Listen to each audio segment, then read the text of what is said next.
Good morning. I clearly remember when I first met Seth Marx. It was at an open house 5 years ago. I was running a mock history bowl competition. Most visitors wandered into the room, politely watched for a few minutes, and then left. But one runty little kid plunked himself down on the edge of the competition and stayed to the bitter end. That was, of course, Seth. I hold a special place in my heart for Seth because of his devotion to and leadership of our History Bowl team. But no one gets to be salutatorian without proving himself across a wide range of disciplines. Seth has never taken his innate talents for granted. He identifies a goal, maps out a plan, works really hard, and then knocks it out of the park. Seth certainly likes to win, but that's not his real motivation. Seth loves to learn. He loves to figure out problems. He loves to dive deep. Some people liken the human brain to a computer, but its mass of neurons and synapses are more like a fantastically complex spider web. Seth has been spinning his mental web for years, and the insightful connections he makes when he raises his hand in your class always surprise and delight you. And if sheer intellect is not enough for you, Seth has endeared himself to everyone with his self-deprecating humor and his genuine concern for other people. I am indeed honored to present the salutatorian of the class of 2020, Seth Marx. Thank you, Ms. Curry. Hey everyone, it is my honor to welcome the Board of Trustees, administration, faculty, family, friends, and other members of the Ranney community present today or watching online to our commencement ceremony to celebrate the accomplishments of and say goodbye to the class of 2020. Throughout the years, our class has been able to benefit from some of the changes in the upper school, from the transformation of the DLC into the Student Center to the introduction to the Maymester program. But all of the changes we've seen over the last 4 years have paled in comparison to the new tradition we are part of today. Along with caps and gowns, we have the pleasure of finishing our Ranney careers at the same place we started. Right over there at the Margaret Mann building, the first members of our class stepped in as beginners. And right over there in the Crescent, everyone reintroduced themselves as upper schoolers for the first time, preparing to go to Frost Valley. In between, many people have joined and left, or joined and stayed, or even joined, left, then joined back again. Although we might not recall the first time each of us stepped onto campus as students, we will remember our last steps as the ones on our graduation. Just as one of our classmates once told us, it's not how you start, it's how you finish. For years, our class has been told about our significance of graduating in 2020. We're told stories of how our clear vision, 2020, would be able to guide us through middle school, upper school, college, and the rest of our lives.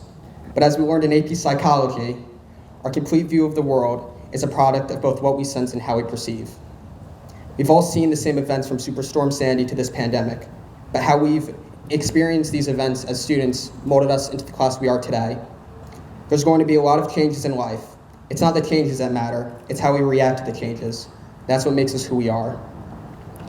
Thinking about what our class has been through reminded me of a moment from 7th grade.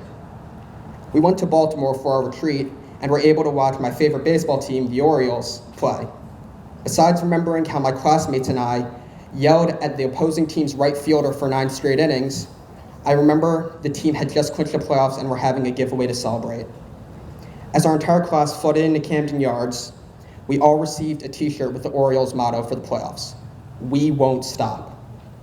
I cannot think of a better phrase that captures the strength, loyalty, and perseverance that makes us the class of 2020.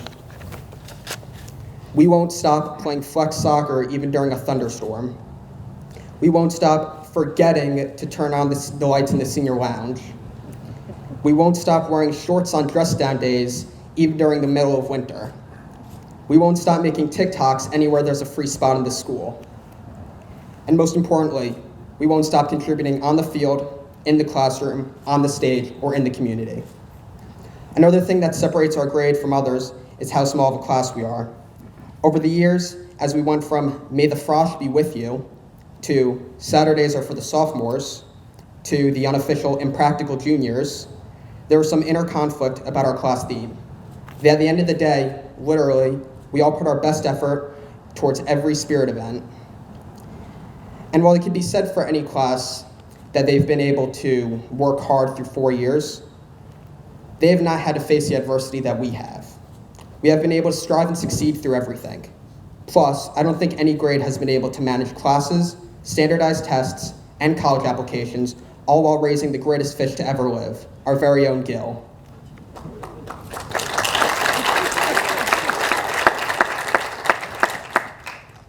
While it was sad we had such an abrupt end to our time on campus, it is exciting to have the opportunity to have closure to our time spent right here together. And even though we never got to have a ping pong table in the senior lounge, I can say I will not miss how the senior lounge smells on Fridays, as the sense of Chick-fil-A, Shake Shack, Chipotle, Buffalo Wild Wings, and pretty much every other restaurant in Monmouth County fill the room.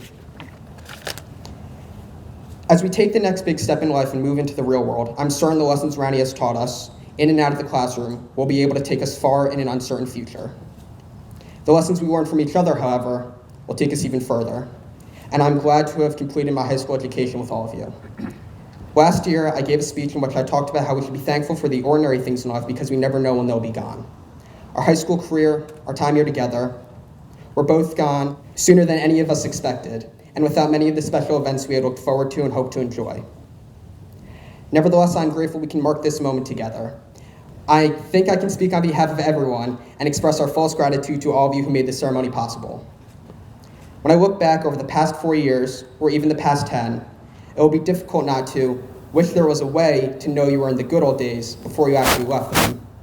And I'll be more appreciative, not for the major events and milestones, but for our ordinary moments spent together.